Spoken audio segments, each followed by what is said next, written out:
How to reset your Sephora password. Hi everyone, I'm here to assist you today. Without any delay, let's jump right in. First, open Chrome and search Sephora.com, which will lead you to this page. In here, click on Sign In at the top right corner of your screen.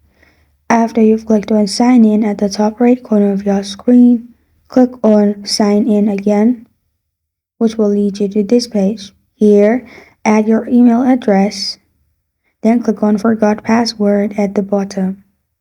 After you click on Forgot Password at the bottom, it will lead you to this page. In here, again type in your email and press on Send Email. After you've clicked on Send Email, email will be sent to your account. As you can see, we have sent an email to your account. Please check your inbox and click on the link to reset your password. From here, you can go to your email and then simply click on Reset and reset password there.